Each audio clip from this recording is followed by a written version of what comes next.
My daughter-in-law told me I had no say in my grandson's life. Then handed me the tuition bill. My daughter-in-law looked me straight in the eye and said, "You don't get to decide how my child is raised anymore." Then she slid the tuition bill across the table, and asked me to pay it. I didn't argue, I didn't raise my voice, I just smiled. What I did next changed everything. I'm glad you're here. Follow my story until the end. And tell me where you're watching from. I'd like to know how far this story travels.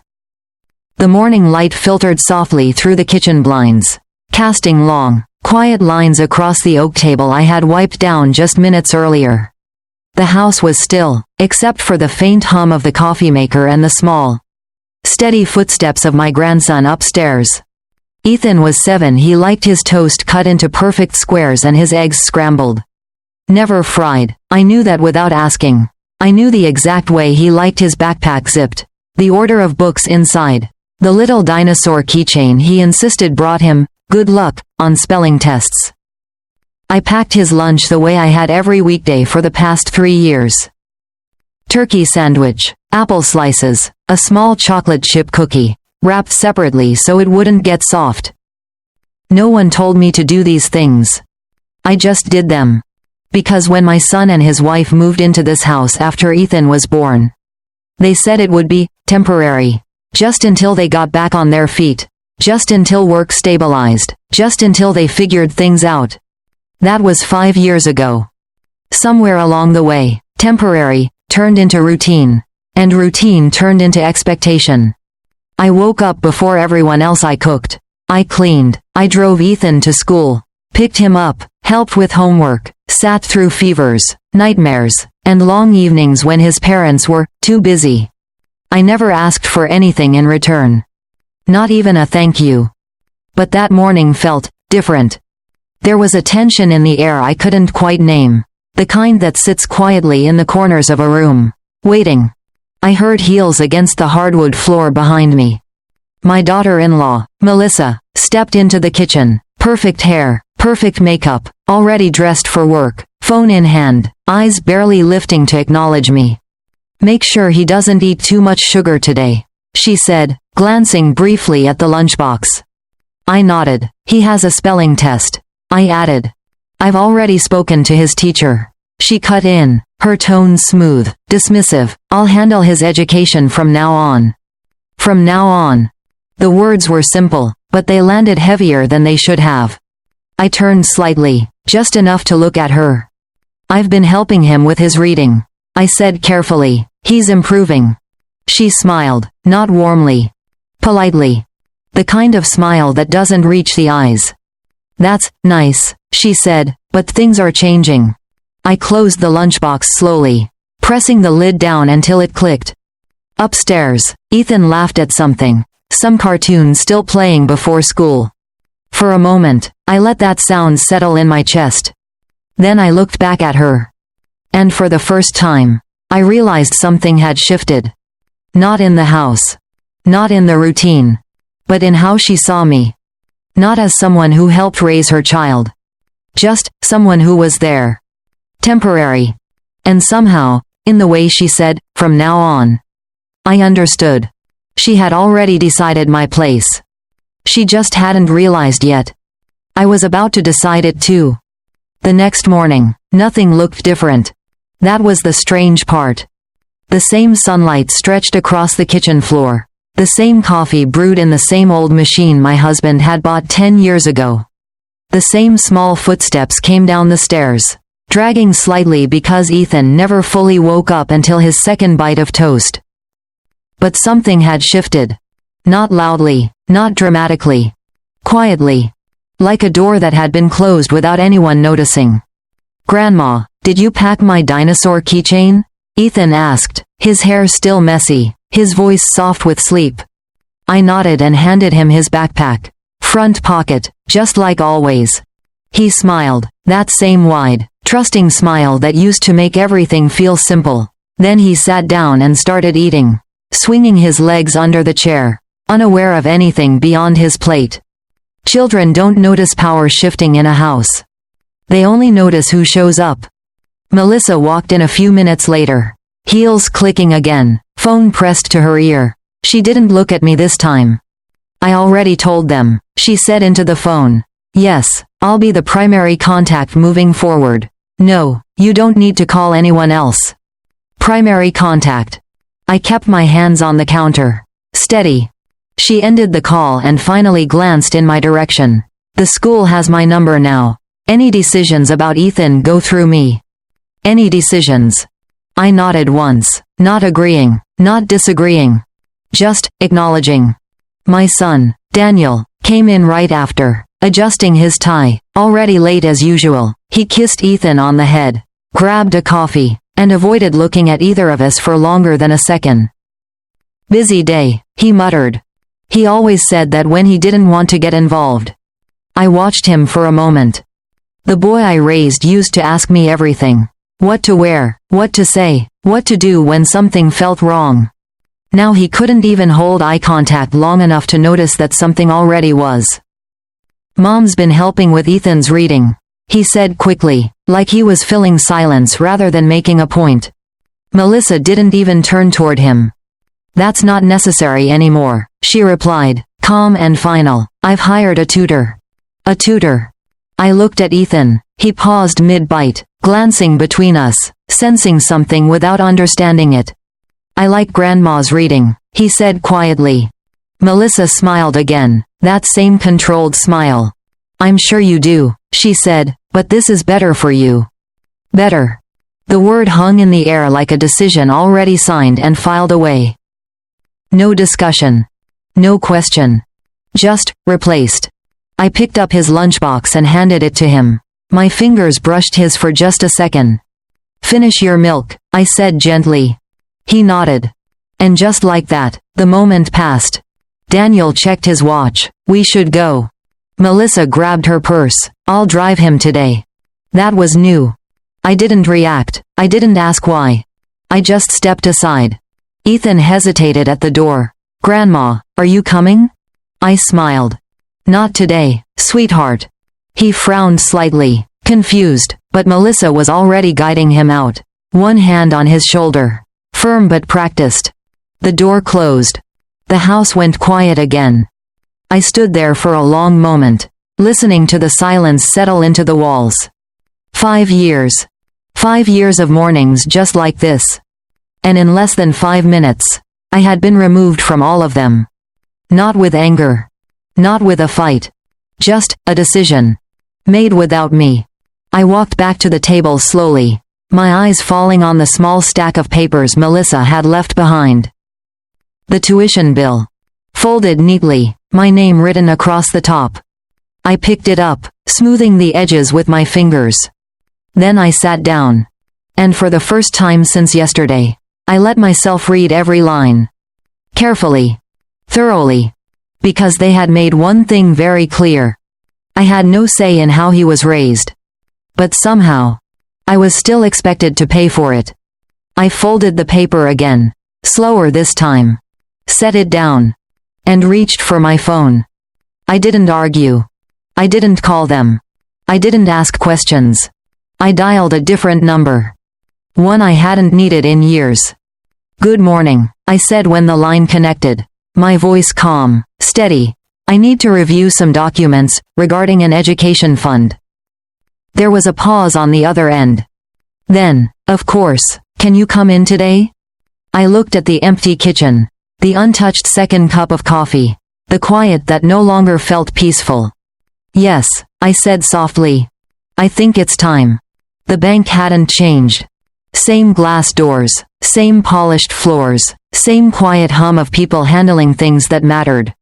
I hadn't been here in years. Not since my husband passed. Back then, he handled everything. Accounts, signatures, decisions. I trusted him to take care of it all. The same way he trusted me to take care of the family. I walked up to the front desk and gave my name. The young woman smiled politely, typed something into her computer, then looked up again.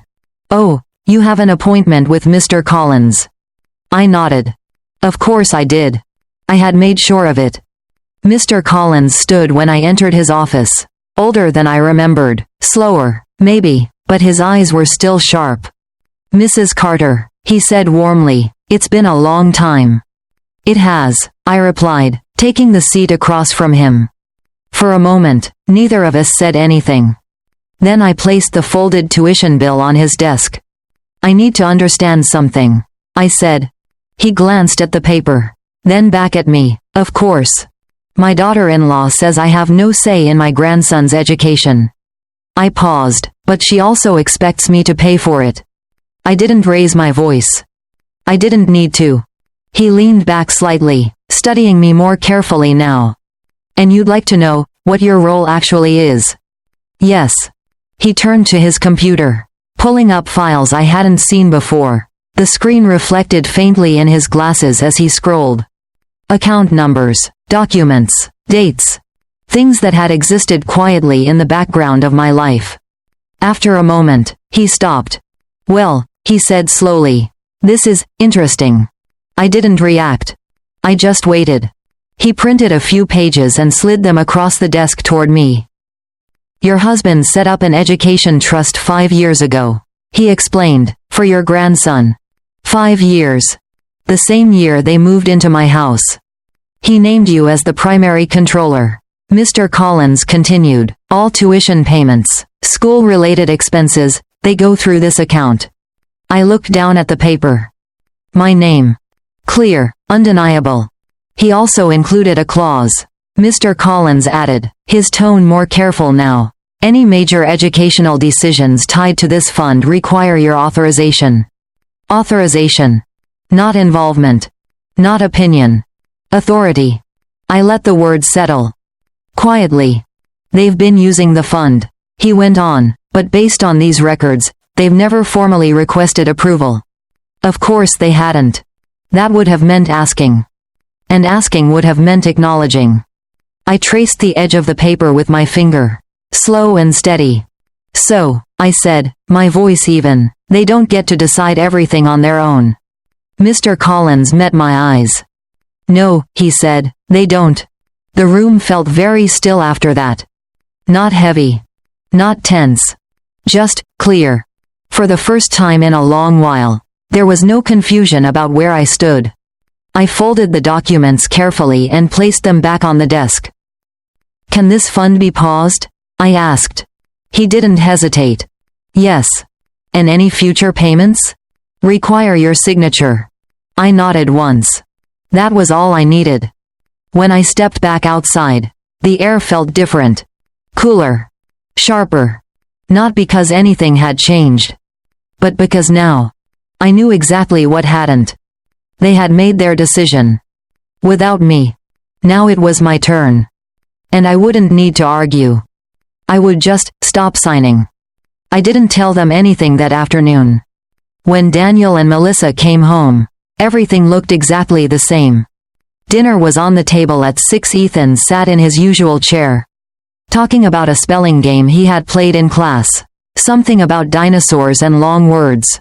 He laughed halfway through his story, waiting for someone to laugh with him. I did. Melissa didn't.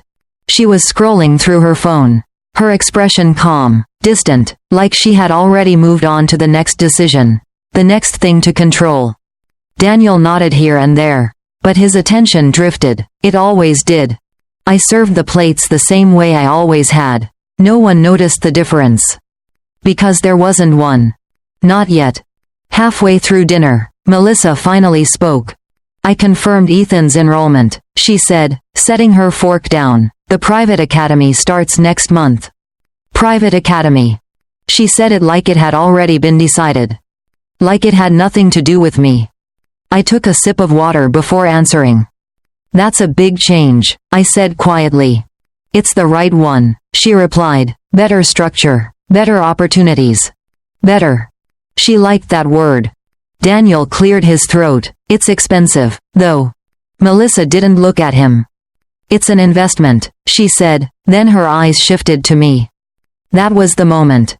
Not loud, not dramatic. Just direct. We'll need you to handle the tuition, she added, almost casually, like before.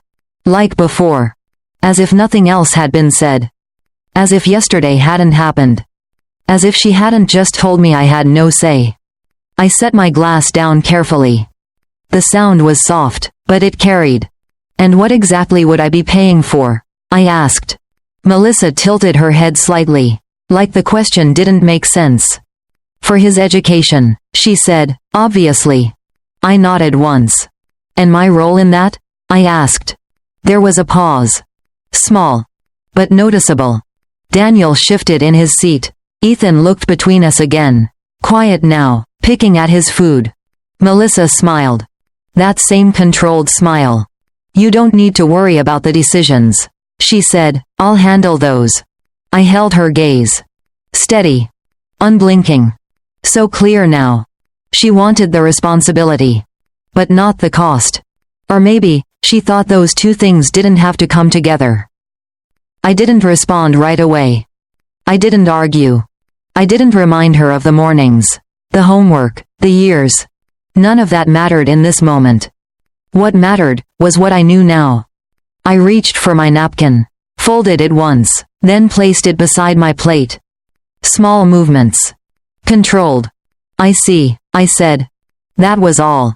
Melissa relaxed slightly, like the conversation was over, like she had gotten what she wanted. Daniel exhaled, relieved.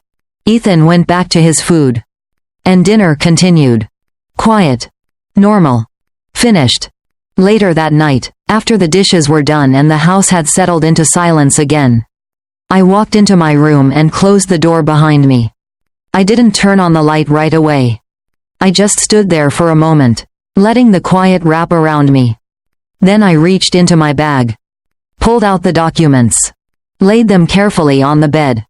My name, my authority, my signature, everything they had been using. Without asking, without knowing, I sat down slowly.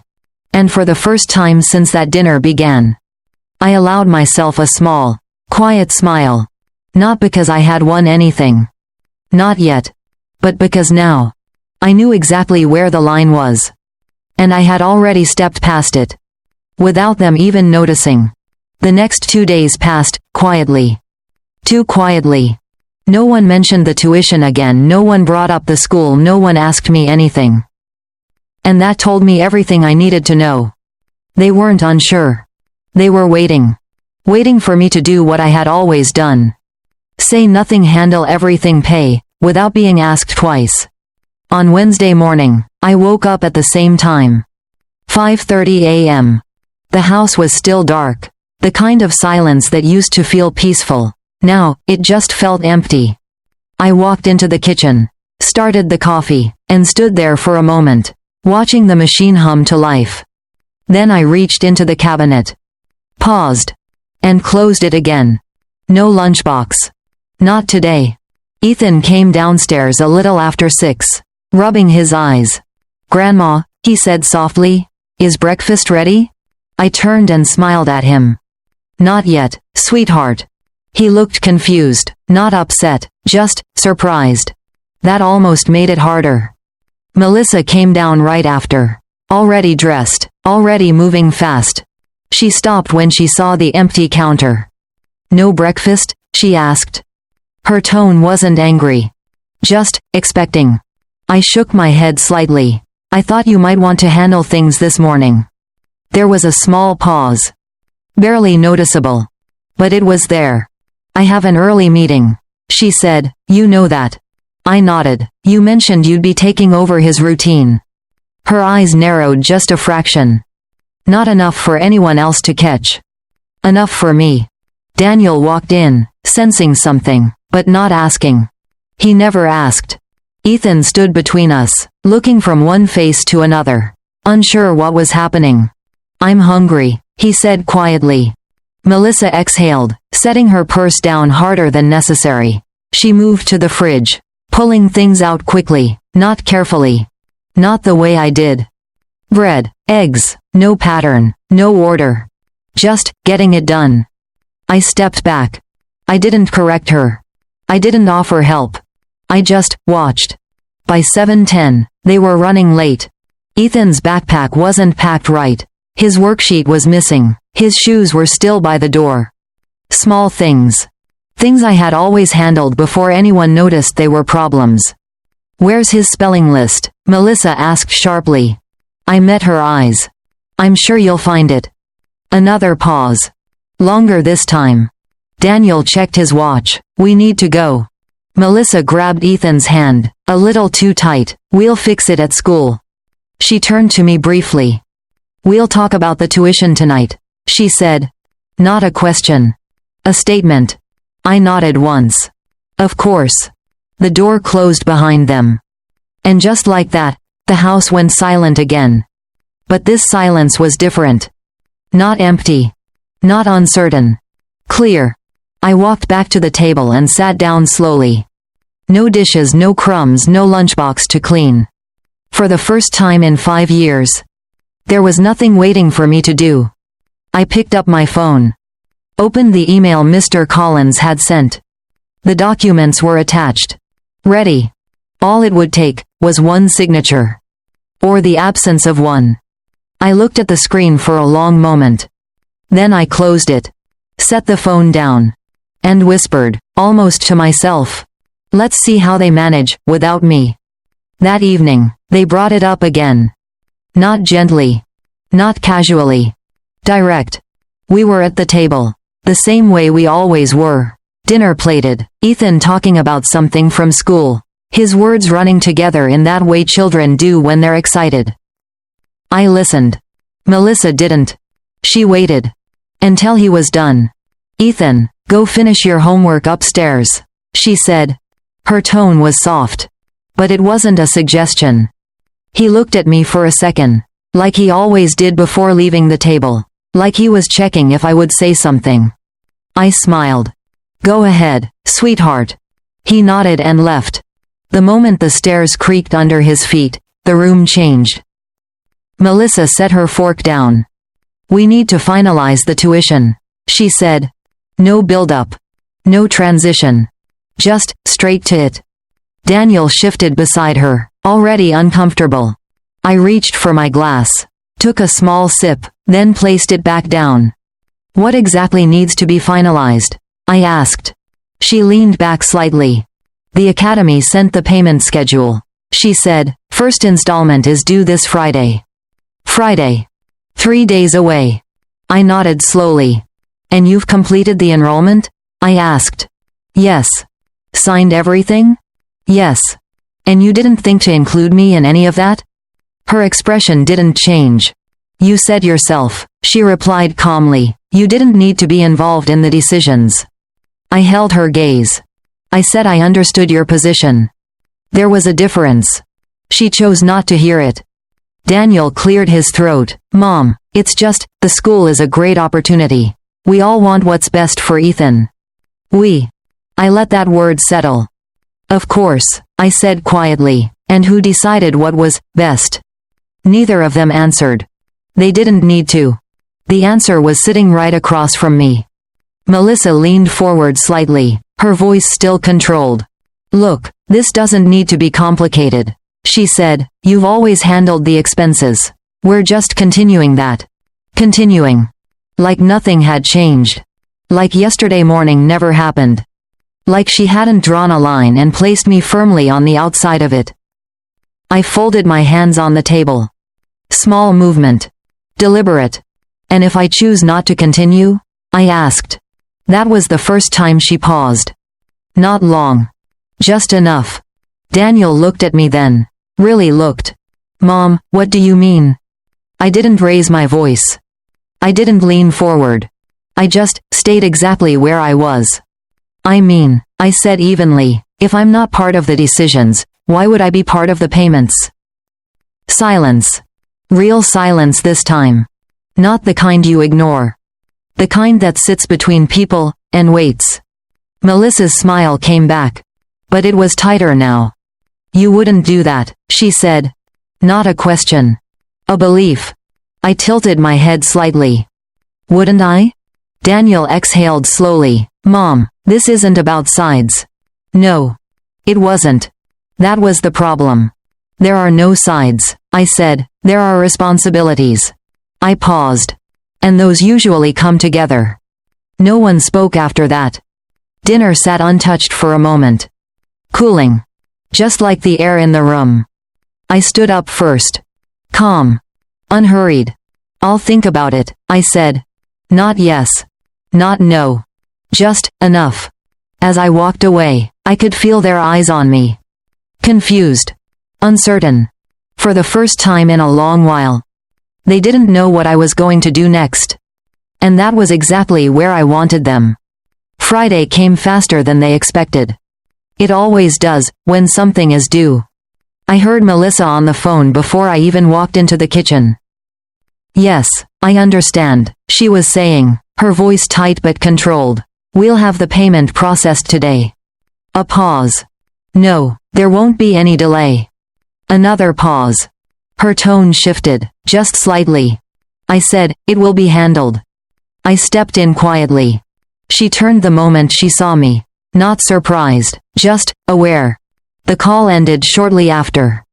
Daniel was already at the table, staring into his coffee like it might give him answers. He didn't look up right away. School called? I asked. Melissa placed her phone down a little too carefully.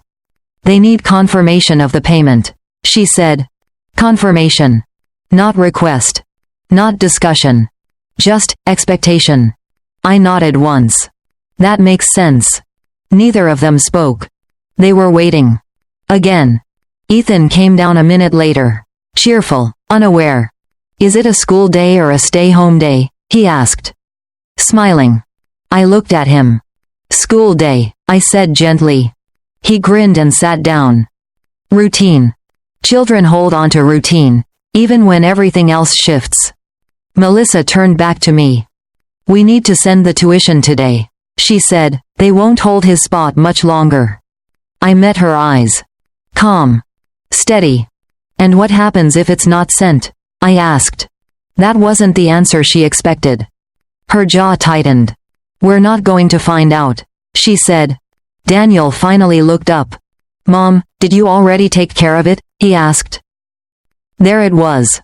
The assumption. The habit. The pattern they had lived in for years. I shook my head. No. Just one word. But it landed heavier than anything I'd said before. Melissa leaned forward slightly. What do you mean, no? Her voice wasn't raised. But the control in it was starting to crack. I didn't rush. I didn't fill the silence. I let it sit. Then. I said evenly, no payment has been made. Daniel blinked. Why not? I looked at him. Really looked. Because for the first time, he was actually asking.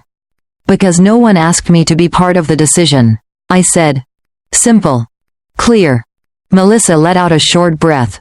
This isn't about that, she said. This is about Ethan. I nodded slowly. Yes, I said, it is. Another pause. Longer now. Heavier. Upstairs, a cartoon played faintly in the background. Down here, nothing moved. Melissa stood up. We don't have time for this, she said. The payment needs to go through. I didn't move. I'm sure it does. Her eyes locked onto mine. Then do it. Not a request. An order. I held her gaze. And for the first time, I didn't soften it. Why? I asked. One word. Quiet. But it stopped everything. Daniel pushed his chair back slightly. Mom? He didn't finish. He didn't know how. Melissa stared at me. Trying to read something she hadn't needed to read before. Trying to understand something she had never had to question. And that's when I saw it. Not anger. Not frustration. Uncertainty. I stood up slowly. Reached for my bag. I have an appointment this morning, I said. Calm. Normal. Controlled. I'll be out for a few hours. Daniel frowned. An appointment? I nodded. Yes. I didn't explain. I didn't need to. Melissa's voice followed me as I turned away. We'll talk about this when you get back. I paused at the doorway. Just for a second. Then I nodded. Of course. And as I stepped outside, I knew something they didn't. The payment wasn't late. It wasn't forgotten. It wasn't delayed. It was waiting. On my signature. And for the first time, I was deciding whether it would ever come. I didn't go home right away. Instead, I drove to the bank again. Same building, same quiet, but this time, I didn't hesitate at the door. Mr. Collins was expecting me. "Mrs. Carter," he said as I walked in, "have you made a decision?" I placed my bag on the chair beside me and sat down slowly. "I'd like to move forward," I said. No emotion. No explanation. Just, clear. He nodded, already turning to his computer. "The Academy sent a request this morning," he added. "They're waiting on fund authorization." Of course they were. Everyone was waiting. He printed the documents again. "Neat, official, final. This is the release form," he explained. "Once signed, the first tuition installment will be processed immediately." I looked down at the paper. My name was already there. Waiting. All it needed was my signature. For a moment, I didn't move. I just sat there, letting the silence stretch. Not because I was unsure, but because I understood exactly what this meant now. 5 years ago, I would have signed without reading. 3 years ago, I would have signed without asking. Yesterday, I would have signed without thinking. Today was different. "Is there a way to adjust the conditions?" I asked. Mr. Collins looked up. "What kind of conditions?" I met his eyes. "Educational decisions tied to this fund," I said. "Can access be restricted if those conditions aren't met?" He paused. Not long. Just enough to consider. "Yes," he said, "we can amend the authorization terms. Require joint acknowledgement, or revoke access entirely until compliance is met." Compliance.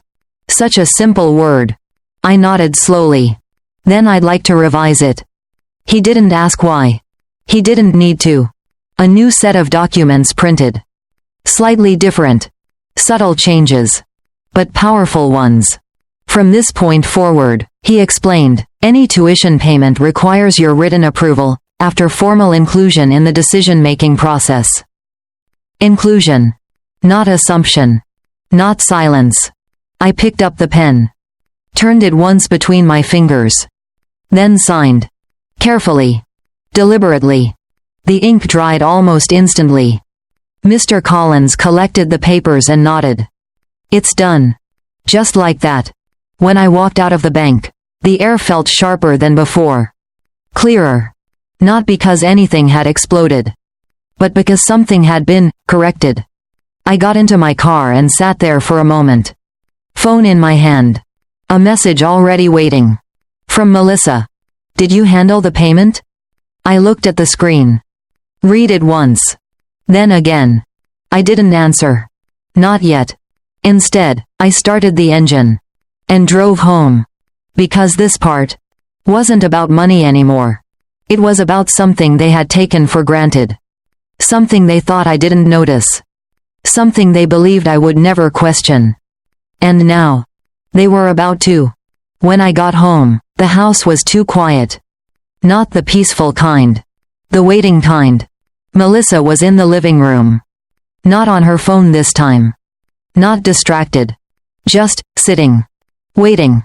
Daniel stood near the window. Arms crossed, like he had been there for a while but didn't know what to do with himself. They both looked up when I walked in. No one said hello. "Did you handle the payment?" Melissa asked. Same message. Now, out loud. I set my bag down by the door.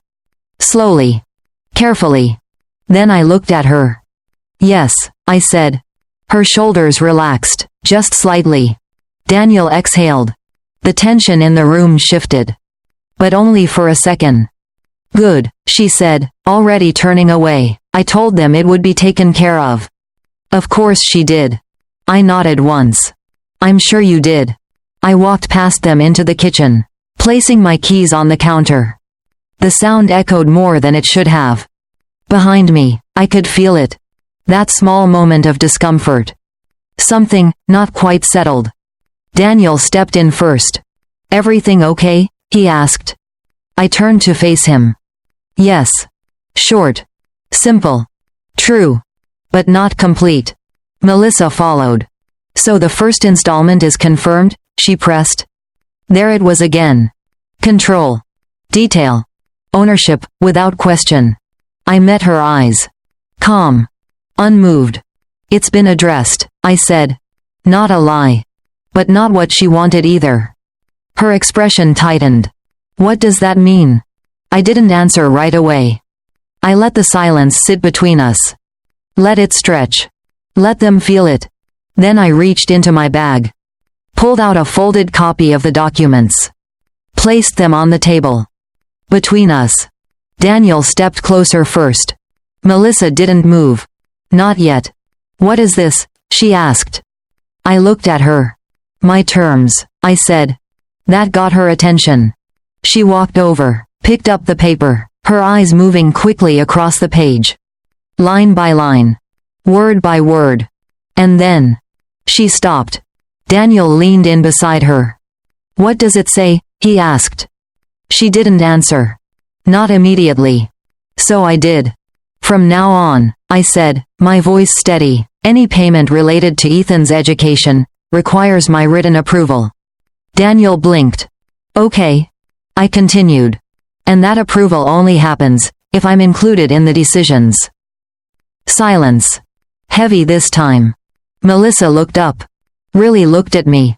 For the first time, not like I was part of the background. But like I was part of the equation. You changed the terms? She asked. I nodded. Yes. You can't just. I already did. I didn't raise my voice. I didn't interrupt. I just finished the sentence she couldn't. Daniel ran a hand through his hair. Mom, why are you doing this? I held his gaze. Because now, he was finally asking the right question. I'm not doing anything, I said quietly. I'm just no longer doing everything. Melissa's grip tightened on the paper. This is unnecessary, she said. We're his parents. I nodded. You are. I didn't argue that. I didn't need to. But you're not the only ones involved anymore, I added. That was the moment. The shift. Small. But undeniable. No one spoke after that. The room held it. All of it. The assumption. The habit. The control they thought they had. And for the first time, it wasn't sitting with them anymore. It was sitting with me. No one moved for a long time after that. Melissa still held the paper. Her fingers pressed tightly against the edges, like she could undo it just by holding on. Daniel sat down slowly, his eyes moving between us, trying to make sense of something he had never had to question before. Control had always been simple in this house. Until now. This isn't how things work, Melissa said finally. Her voice was calm, but thinner than before. I didn't respond right away. I walked to the sink, rinsed a glass that didn't need rinsing, and set it aside. Small movements. Steady. Then I turned back to her. This is exactly how things work, I said. She shook her head slightly. No, she replied, you don't get to set conditions on how we raise our child. I nodded. I agree. That caught her off guard. For a second, she didn't know where I was going. You make the decisions, I continued. That's your role. I paused. And I decide what I support. Silence. Sharp this time. Daniel leaned forward. Mom, it's not about support. It's about Ethan. I looked at him. It's always been about Ethan. Melissa placed the paper down on the table. Harder this time. So what, you're just going to stop paying? She asked. Not disbelief. Challenge. I stepped closer. Not confrontational. Just present. I've already paid, I said. That made both of them look up. Daniel blinked. You did? I nodded. The first installment is covered. Relief flashed across his face. Melissa's too. For a brief moment, everything felt normal again. Then I continued. Under the new terms. That relief disappeared just as quickly. Melissa's expression hardened. What does that mean going forward? She asked. Now, she was asking. Not telling. It means, I said calmly, you don't move forward without me anymore. Daniel exhaled slowly, rubbing his forehead. This is going to make things complicated. I didn't argue with that. It already was, I said. You just didn't feel it. Upstairs, Ethan laughed again. Something on TV. Something simple. Unaware of any of this. Melissa glanced toward the stairs. Then back at me. Her voice lowered. We're his parents. Again. Same sentence. Different tone. Less certain now. I know, I said. And I meant it. I'm not taking that away from you. I let that sit for a moment. Then. But you don't get to take me out of it either. No one spoke. Not this time. Daniel looked down at the table. At the paper. At my name. At the line where I had signed. I didn't know, he said quietly. It wasn't a defense. It was something else. Too late. I softened my voice just slightly. You didn't ask. Melissa didn't say anything. But I could see it now. The shift. Not anger. Not control. Calculation. She was thinking. Adjusting.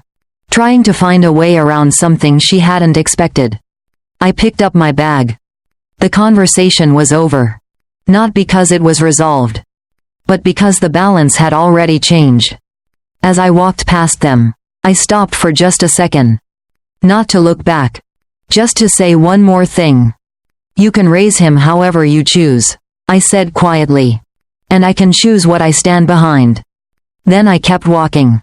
And for the first time, they didn't try to stop me. The house didn't feel the same after that.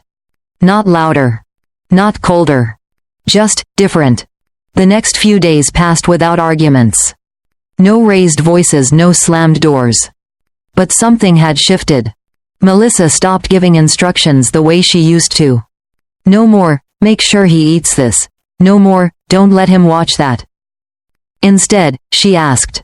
Small things at first. Did Ethan finish his homework? Has he eaten yet? Simple questions. But they weren't really about the answers. They were about something else. Daniel changed too. Not all at once. But enough. He started coming home earlier. Sitting at the table longer. Watching more closely. Like he was trying to understand how things had gotten this far without him noticing. One night, he stayed behind after dinner. Mom, he said, quieter than usual, can we talk? I nodded. We sat at the table. Same place. Different tone. I didn't know about the fund, he said. I looked at him. I know. He exhaled slowly. I should have asked more questions. That was new. I didn't interrupt. I let him say it. He looked down at his hands. You've been doing everything for so long. I guess I just thought that's how it was supposed to be. I nodded once. That's how it became. Not the same thing. There was a pause. Then he looked up. What do you want now? A simple question. But it mattered. I didn't answer right away. I thought about it. Not about money. Not about control. About something smaller. Something quieter. I want to be included, I said. Nothing more. Nothing less. He nodded slowly. I can do that. I believed him. But belief wasn't enough anymore. Upstairs, Ethan called out. Grandma, can you help me with my reading? I stood up. Yes, sweetheart, I'm coming. As I walked past Daniel, he didn't stop me. Didn't try to add anything. He just watched. And for the first time in a long while, he understood. Later that night, I passed by the living room. Melissa was sitting there, the documents in her hands again. Reading them. Carefully this time. Not skimming. Not assuming. She didn't look up when I walked by. But she spoke. Quietly. We'll need to talk about the school plan. Not an order. Not a demand. I paused. Just for a second. Then nodded. Yes, I said. We will. And that was it. No apology. No explanation. But something had changed. Not everything. Not yet. Just enough. For them to realize. I wasn't standing behind them anymore. I was standing beside them. And that made all the difference. A week later, we sat at the same table again. Same chairs, same plates, same quiet rhythm of a family dinner. But nothing felt the same. Melissa spoke first this time. Not to the room. To me. I met with the school today, she said. Her voice was steady, careful. I didn't finalize anything. I looked up. She held my gaze. For now. Daniel glanced between us, but didn't interrupt. He didn't need to. This wasn't something to fix. It was something to rebuild. What are you thinking? I asked. Simple. Open. Melissa took a breath. The academy is good, she said, but it's rigid, a lot of pressure. She paused.